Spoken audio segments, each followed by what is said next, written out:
At 12:17 that night, I swiped right on the man sleeping 20 feet away, and 3 seconds later my phone told me we were a match. 6 weeks earlier, I had moved into graduate housing near the University of Washington in Seattle with 2 suitcases, 3 cardboard boxes, and the quiet hope that the roommate I believed had been randomly assigned would understand the value of headphones. His name was Joshua Mahone. He was 26, studying urban planning, with slicked-back blonde hair, an athletic build, and the kind of easy confidence that made strangers remember him. I was John Alencar, 25, an architecture graduate student who preferred measured plans to unpredictable situations. Somehow, Joshua and I worked almost immediately. He drank coffee black. I added enough cream to make him question my judgment. He cooked when his schedule allowed. I cleaned because watching dishes accumulate in the sink made me irrationally uncomfortable. On Sunday mornings, we usually walked the half-mile to a neighborhood grocery store, and on late nights we occasionally sat at our kitchen counter complaining about professors, deadlines, and Seattle rain. We were becoming friends without either of us making much effort to define it. There was one subject we never discussed: dating. I knew almost nothing about Joshua's romantic life, and he knew almost nothing about mine. That seemed perfectly normal until Maya Lucid, one of my architecture classmates, noticed I had spent another Friday evening working on a model instead of meeting anyone outside our department. "John, buildings are not going to date you," she told me over lunch. I laughed, but that evening I downloaded a dating app for men. I kept my profile simple: 2 recent photos, my age, graduate student, architecture, Seattle. No social media links. No dramatic biography. By midnight, I was already questioning why I had bothered. I was sitting on our living room couch while rain tapped against the windows. Joshua had gone to bed about an hour earlier after spending most of the evening reviewing transit maps for class. I was about to close the app when another profile appeared. The name was simply N, 26. Graduate student. Nearby. The first photograph made me sit upright. Blonde hair. Familiar smile. The second confirmed it. Joshua was standing beside a trail overlooking Puget Sound in the same navy jacket hanging on the hook beside our front door. I stared toward the short hallway leading to his bedroom, then back at my phone. Until that moment, I had never consciously asked myself whether Joshua might date men. More unsettling was the question that followed. Why did discovering that possibility matter so much to me? My thumb hovered over the screen. Swiping left would preserve everything exactly as it was. We could make coffee tomorrow morning, argue about groceries, and never know this moment had happened. That was the sensible choice. I almost made it. Then curiosity overruled caution. I swiped right. The response appeared instantly. Match. For several seconds, I did not understand what that meant. Then I did. Joshua had already liked my profile before I ever saw his. From somewhere down the hallway came the faint sound of a phone notification. I stopped moving. The apartment went quiet again. I considered putting my phone face down and pretending none of it had happened. Then the screen lit up with a new message from Joshua. It contained only 4 words. "Well, this is awkward." I stared at Joshua's message long enough for my phone screen to dim. For words should not have been complicated, but every possible response seemed capable of changing the atmosphere inside our apartment. I typed, apparently, deleted it, tried. I was not expecting that, and deleted that too. Eventually, I locked my phone without answering. Sleep did not come easily. By 7 the next morning, I had convinced myself Joshua would either avoid me completely or meet me in the kitchen with an uncomfortable explanation. Instead, I walked out of my bedroom and found him standing beside the coffee maker in a gray sweatshirt and jeans, looking completely normal. "Morning," he said. "Coffee is fresh." I stopped for half a second before reaching for my usual mug. "Thanks." Joshua glanced at me while pouring his own cup. "Sleep okay?" The question sounded ordinary, which somehow made it worse. "Yeah, you." "Pretty good." That was it. He grabbed his backpack, reminded me that we were almost out of coffee filters, and left for campus as though neither of our phones had revealed anything unusual the night before. I stood alone in the kitchen wondering whether I had imagined the entire thing. At lunchtime, I found Maya outside Gould Hall and told her what happened. She nearly dropped her fork. "Your roommate?" she asked. "Keep your voice down." "I am keeping my voice down." She absolutely was not. I explained that Joshua had acted completely normal that morning. Maya listened, then pointed out the detail I had been carefully avoiding. John, if you matched instantly, he had already swiped right on you. I knew how the app worked. Hearing someone else say it made the fact harder to dismiss. Joshua had seen my photographs, recognized the man sharing his apartment, and deliberately indicated interest. My phone vibrated against the table. For one ridiculous second, I expected another message from him. It was only a university reminder about an upcoming project registration deadline. But when I looked up, Maya was watching me. "You wanted that to be him," she said. I denied it too quickly, and her expression told me she noticed. That realization followed me through the rest of the afternoon. By the time I returned home, Joshua was at the kitchen table working through a stack of planning documents. He looked up and asked whether I wanted a split takeout from the Thai place 3 blocks away. We ate dinner at the counter and talked about classes a professor Joshua thought assigned impossible reading loads, and whether our apartment heater had started making a new clicking sound. Neither of us mentioned the app. The silence around the subject became more noticeable than an actual conversation would have been. For the next 2 days, the pattern continued. We were friendly. We were comfortable. We were pretending. Then, Thursday evening, while I was reviewing drawings in my bedroom, my phone lit up. Joshua had sent another message through the app. "We can pretend this never happened if you want." I read it twice. The easiest response would have been yes. We had a good living arrangement, and graduate housing was difficult enough without creating unnecessary complications. But his wording bothered me. He had not said that he wanted to forget it. He had placed the decision entirely with me. I opened the message field and typed, "Probably for the best." My thumb hovered over send. I erased it. Then I wrote something I would never have been brave enough to ask him across the kitchen table. "Do you want to pretend?" I sent it before I could reconsider. Almost immediately, 3 dots appeared beneath the message. Joshua was typing. I sat forward, watching them. 5 seconds passed. 10. Then the dots vanished. No message arrived. 20 minutes later, still nothing. When I finally stepped into the hallway, a strip of light showed beneath Joshua's closed bedroom door. He was home. He had seen my question. And for the first time since we matched, Joshua had chosen not to answer. Joshua never answered my question that night, and by morning I had decided not to ask again. If silence was his way of protecting our living arrangement, I could respect it, even if I did not understand it. For the next several days, we returned to something resembling normal. Then an email from the university complicated everything. The architecture and urban planning departments were partnering on a redevelopment competition centered on an abandoned waterfront warehouse near Elliott Bay, and graduate students from both programs had been assigned to mixed teams. I opened the attachment while sitting in studio and found my name halfway down the list. Directly beneath, it was Joshua Mahone. I almost laughed. Seattle had thousands of graduate students, yet somehow the one person I was trying to give space had just become my project partner. Our team also included Priya Shah from landscape architecture and Kingston Morales from environmental design, which kept things comfortably professional at first.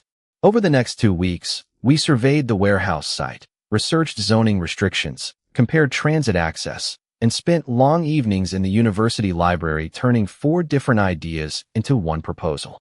Joshua and I worked together better than I expected. He understood how people moved through neighborhoods. I focused on how physical spaces could support that movement. When I became too attached to a design, he challenged it without making the disagreement personal. When he overlooked practical construction limitations, I pointed them out, and he listened. The strange tension between us did not disappear, but it stopped controlling every conversation. One Thursday evening, Priya left early for a family dinner, and Kingston headed home after receiving a call from his roommate. Joshua and I stayed to finish revisions, then walked to a small cafe overlooking Lake Union. Rain had cleared, leaving the waterfront lights reflected across the dark water. We ordered coffee and opened our laptops, but neither of us did much work. Joshua eventually closed his computer. "Can I ask you something?" I nodded. He looked directly at me. "Were you disappointed when you saw it was me?" The question caught me completely unprepared.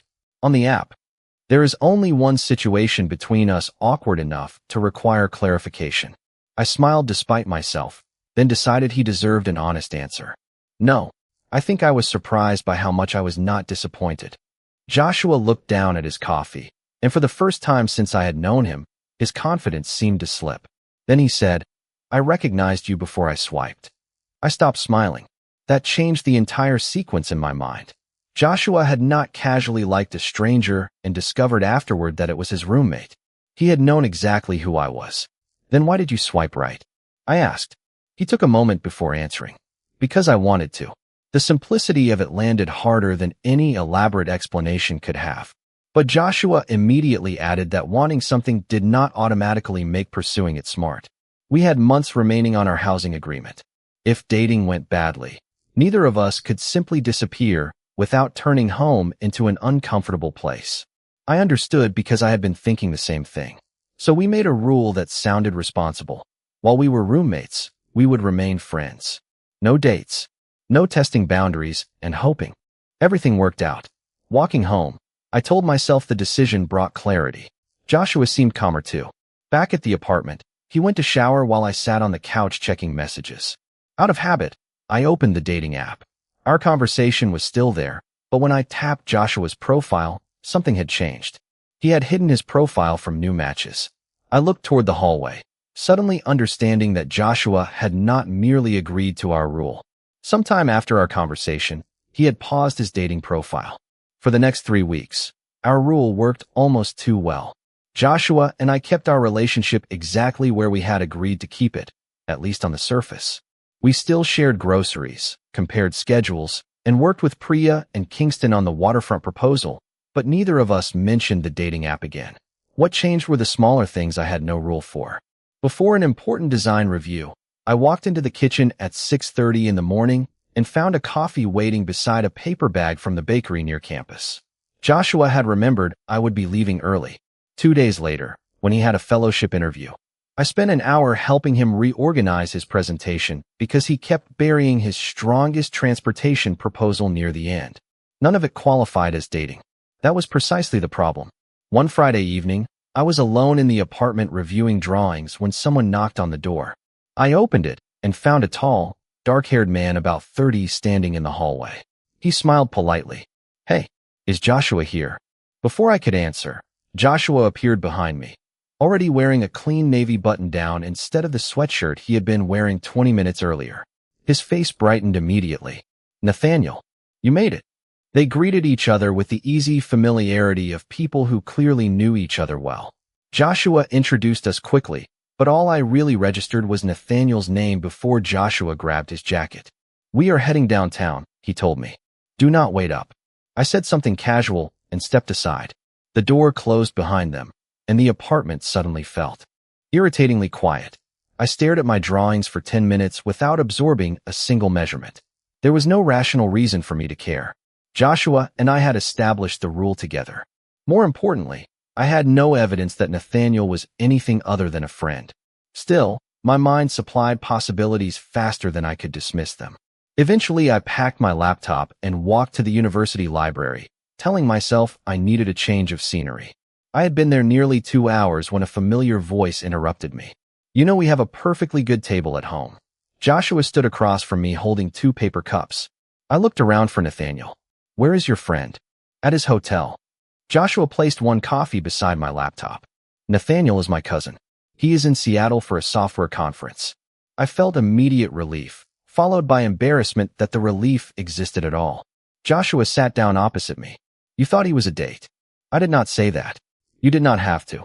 I tried returning my attention to the screen, but Joshua did not let the moment disappear.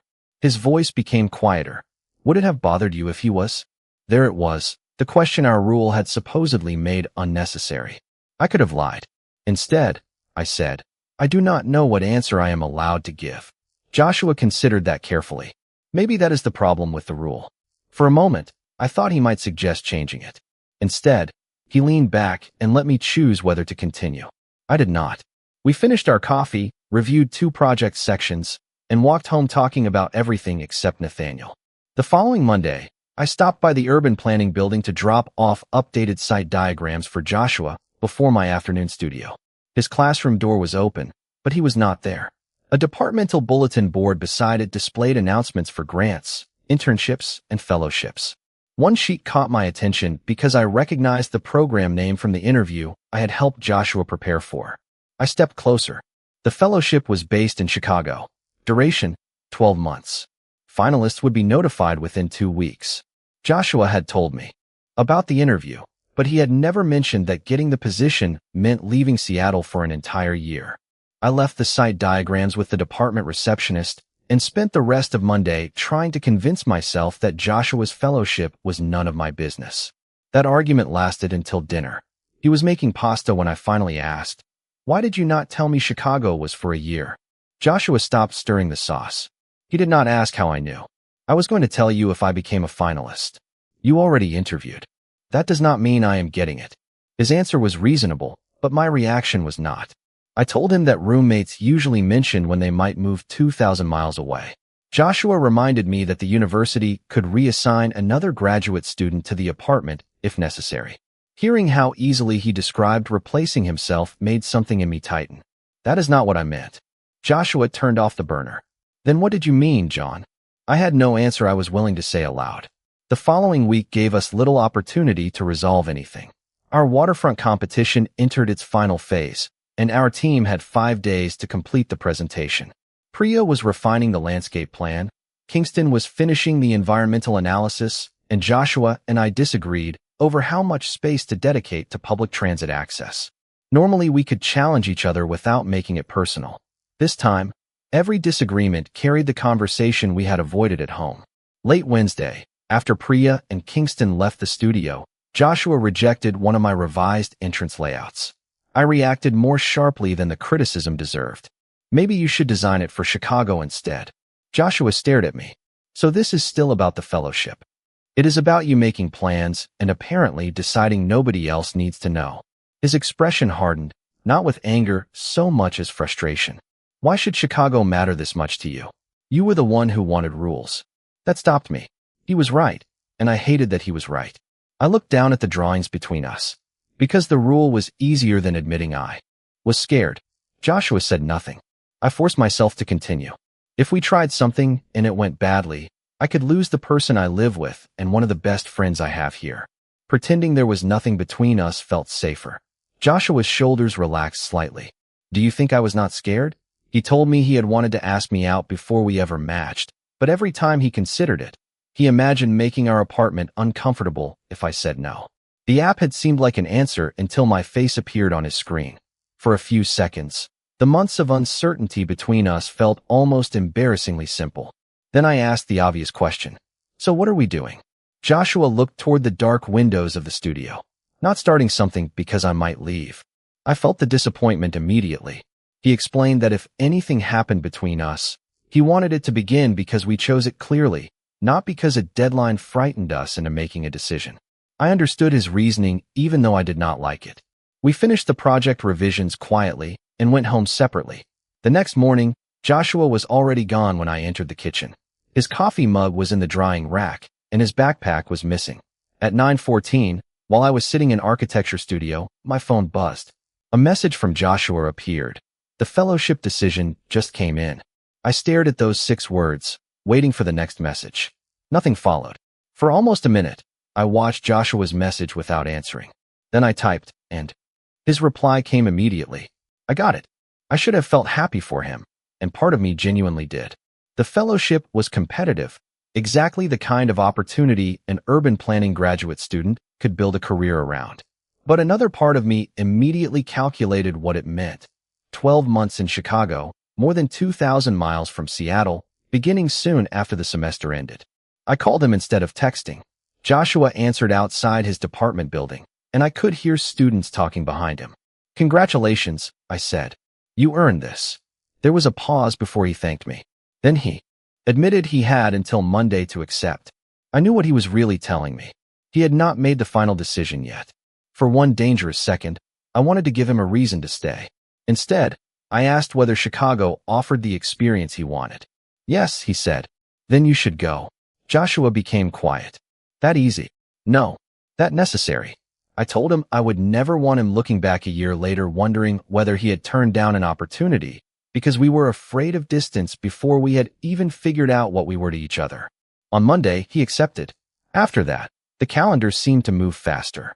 Our waterfront team completed the final proposal while Joshua handled fellowship paperwork and searched for temporary housing in Chicago. The competition presentation arrived on a gray Friday afternoon in a university auditorium filled with faculty, students, and local planning professionals. Priya opened with the landscape strategy, Kingston explained the environmental upgrades, and Joshua presented transit integration. I closed with the architectural concept. Near the end, I reached a slide showing how we had transformed the warehouse interior into flexible public spaces. I had rehearsed the explanation repeatedly, but standing there, I heard the words differently. A good space should give people stability without trapping them, I said. Sometimes preserving what works means allowing it to change. Across the stage, Joshua looked at me. For a moment, the auditorium disappeared from my awareness. I knew he understood that I was no longer talking only about architecture. 2 hours later, the judges announced the results. We took second place. Months earlier, I probably would have been disappointed. Instead, when Priya laughed and pulled all of us together for a photograph with the certificate, I realized second place could still mean we had built something worth being proud of. Outside the auditorium, Joshua caught up with me beneath the covered walkway. That line about allowing things to change, he said. Was that really about the warehouse? Mostly, he smiled. Terrible liar. Then his expression softened. Maybe we made one rule too many. I looked at him. The answer that would once have frightened me now seemed obvious. Maybe we made it because neither of us was brave enough to ask the obvious question. Joshua waited, but I did not ask it there. Not between faculty members leaving the auditorium and students taking photographs nearby. I wanted one conversation that was not forced by panic, competition, or a deadline. When we returned home that evening, Joshua taped our second-place certificate to the refrigerator with a magnet. Then he opened his laptop at the kitchen table and checked his travel itinerary. My flight is Tuesday morning, he said. For days. That was all we had left before Chicago. I went to my room knowing exactly what I needed to do before Joshua boarded that plane. For the first time since this started, I was not going to let him ask the difficult question first. The next morning, I woke up with a plan that felt ridiculous enough to be right. Joshua was sitting at the kitchen table comparing apartment listings in Chicago when I opened the dating app for the first time in weeks. His profile was still hidden from discovery, but our old conversation was still saved in my messages. I looked at the first line he had sent me, the 4 words that had turned an ordinary night into months of careful avoidance, then typed a new message. Still think this is awkward? Across the room, Joshua's phone vibrated. He glanced at it, then at me. Seriously? I kept my eyes on my screen and sent another message. Coffee tomorrow? An actual date this time. Joshua read it, and the smile that appeared on his face removed every remaining doubt I had about asking. His reply arrived seconds later. Yes. The following afternoon, we returned to the cafe overlooking Lake Union, where we had once created the rule that kept us safely apart. This time, neither of us brought a laptop. We ordered coffee, took a table near the window, and agreed that if this was going to count as our first date, we were not allowed to discuss zoning, transportation models, or architecture for at least 1 hour. We lasted 17 minutes. After laughing about our failure, the conversation became more serious. Joshua told me he had submitted the Chicago Fellowship application months before we became roommates. I need you to know that, he said. I was not planning an exit because of you. I know. Then it was my turn to admit something. The night I saw his profile, I had nearly swiped left. Joshua looked surprised. Why? Because the second I recognized you, it stopped feeling casual. Saying it aloud was strangely freeing. I told him that before the match. I had never examined why I looked forward to our grocery runs, why I noticed when he came home later than usual, or why our apartment had started feeling more like home when he was there. The match had not created those feelings. It had simply forced me to notice them. Joshua was quiet for a moment before saying, I thought I was the only one doing that. That was when the conversation reached the question neither of us could avoid anymore. Chicago was still happening. Neither of us wanted to pretend 12 months of long distance would be easy. There would be classes, work, a 2-hour time difference, expensive flights, missed calls, and days when one of us would be too tired to talk. We could decide this is terrible timing, Joshua said. I knew he was giving me a genuine way out. Or we could stop letting timing make every decision for us. Joshua held my gaze, then nodded. We agreed to try. No impossible promises. No pretending distance would be romantic. We would call, visit when schedules and budgets allowed, and tell each other when something was not working instead of disappearing behind another rule. Walking back to the apartment, I realized nothing about the city looked different, yet the uncertainty that had followed me for months finally did. Monday evening, Joshua finished packing. 2 suitcases stood beside the front door, and several boxes had already been shipped to Chicago. I expected our final night as roommates to feel dramatic. Instead, we ate leftover Thai food and argued about whether he had packed enough warm clothes for a Chicago winter. Before going to bed, Joshua reached into his pocket and placed something small in my palm. It was a metal tag on a simple key ring. Engraved on it were 2 words: Seattle Temporary. I looked up at him, confused. Joshua was watching me carefully. "There is something about how we became roommates that I never told you," he said. I turned the metal tag over again, waiting for Joshua to explain what Seattle Temporary was supposed to mean. He sat across from me at the kitchen table, looking less confident than he had during our first date. "Do you remember the graduate design conference in Portland last year?" he asked. I did, although barely. My professor had invited me to join a student panel about adaptive urban design. I had given a short presentation about public spaces and argued that cities worked best when people could find places where they genuinely felt they belonged. At the time, it had seemed like one forgettable academic afternoon among dozens. "You were there?" I asked. Joshua nodded. His urban planning program had sent several students to the same conference. He had been sitting somewhere near the back during my presentation. We had never spoken. I had not even noticed him. "I remembered you," he said. "Mostly because you disagreed with one of the senior planners in front of about 200 people and somehow made him laugh while you did it." That sounded enough like me to be embarrassing. Months later, when University Housing released several available graduate apartment assignments, Joshua had seen my name attached to one of the options. The system allowed students with compatible housing profiles to select from available placements before assignments were finalized. Joshua recognized my name and chose the apartment. I stared at him. "You picked me as a roommate," he said quickly. "That distinction feels important right now." I could not decide whether to laugh or interrogate him. Joshua explained that there had been nothing romantic about the decision. He remembered me as thoughtful, direct, and probably easier to live with than a complete stranger. He had no idea whether I dated men, and he had never expected anything beyond sharing rent and surviving graduate school under the same roof. "So meeting on the app was accidental?" I said. "Completely. But us living together was not entirely random." Joshua gave me a guilty smile. "Not entirely. The revelation rearranged the story I thought I knew.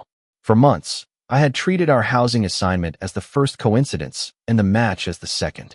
Now I understood that only one of those things had actually been left to chance. Then another question occurred to me. "Why tell me now?" Joshua looked at the metal tag in my hand. "Because tomorrow I am leaving for a year, and I do not want there to be anything important between us that I am still avoiding." That answer mattered more than the secret itself. We had spent months protecting ourselves with silence. Now, on the night before distance would make communication harder, Joshua was choosing the opposite. The next morning, I rode with him to Seattle-Tacoma International Airport. We did not make dramatic promises at the terminal. We already had a plan, and both of us knew the difficult part would begin after the goodbye. Joshua reminded me that his flight landed in Chicago that afternoon. I reminded him to text when he reached his apartment. Then he headed toward security, and I returned to a home that felt noticeably larger with one bedroom empty. The following months tested every confident thing we had said at the cafe.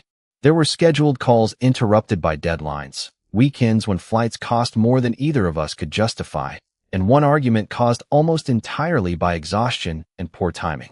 But there were also visits, photographs from ordinary days, shared drafts of my final architecture project, and long conversations that became more honest because neither of us could rely on simply walking into the next room.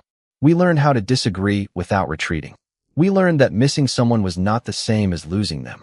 By spring, I completed my graduate program and accepted a position with a Seattle architecture firm. Joshua still had several months remaining in Chicago. As his fellowship approached its final weeks, we talked openly about several opportunities he was considering.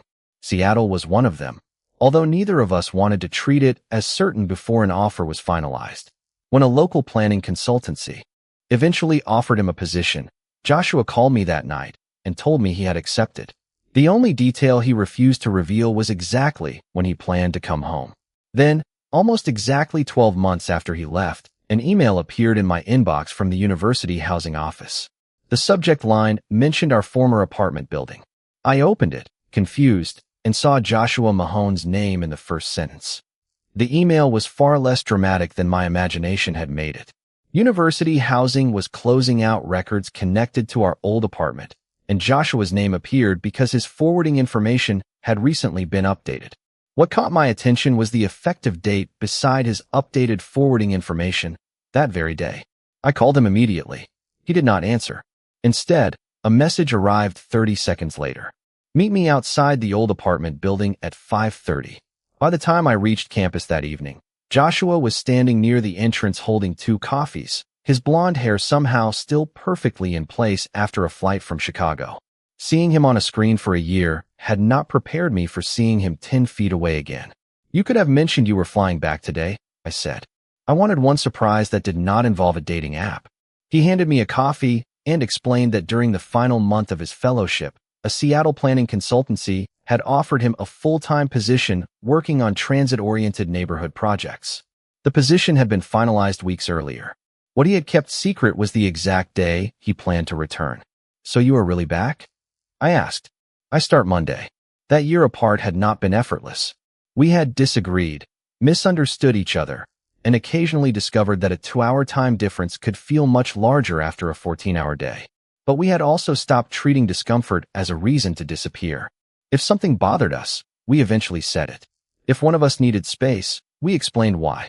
Somehow, distance had taught us the communication we probably should have learned while living 20 feet apart. Joshua glanced toward our old building. I have one question. Think we could survive being roommates again? Absolutely not.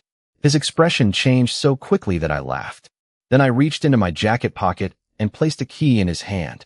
During Joshua's final months in Chicago, after accepting my position at the architecture firm, I had rented a small 2-bedroom apartment near Lake Union. I had chosen it because I could afford it alone if circumstances changed, but there was enough room for 2 people if they did not. I had not signed anything on Joshua's behalf or assumed he would move in. That decision still belonged to him. I am not asking you to be my roommate, I said. I am asking whether you want to make a home with me. Joshua looked at the key, then back at me. That is a much better question. He accepted. A week later, we carried the last of his boxes into the apartment together. Nothing about the place was perfect. The kitchen was smaller than the listing photograph suggested. 1-bedroom window faced a brick wall, and Joshua immediately objected to where I wanted the couch. It felt real, which was better. That first evening, I found the old metal tag he had given me before Chicago and placed it beside our new keys. Seattle temporary no longer made much sense, but I kept it anyway. It reminded me how much of our story had once depended on coincidence and how little of our future did. Our first connection on that app happened because 2 profiles crossed at exactly the right moment. Everything afterward required choices. Choosing honesty. Choosing distance when it protected an opportunity worth taking. Choosing patience when uncertainty would have been easier to escape.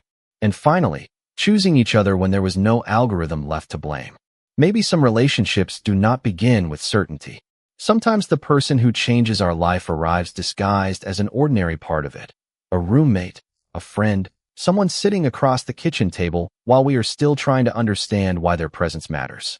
This story reminds us that timing can be inconvenient without being wrong, and that caring about someone does not always mean asking them to sacrifice the opportunities that help them grow. There are moments when giving another person room to leave is also a way of discovering whether both people genuinely want to return. Perhaps the most meaningful connections are not the ones without awkwardness, distance, or difficult conversations, but the ones where 2 people gradually become brave enough to stop hiding behind circumstances and speak honestly about what they want. John and Joshua could not control how they first crossed paths, but over time, chance became commitment through a series of small, deliberate choices. If you had been in John's position, how would you have balanced a new relationship with Joshua's opportunity in Chicago? What part of their journey made you think differently about timing, honesty, or giving someone you care about room to grow?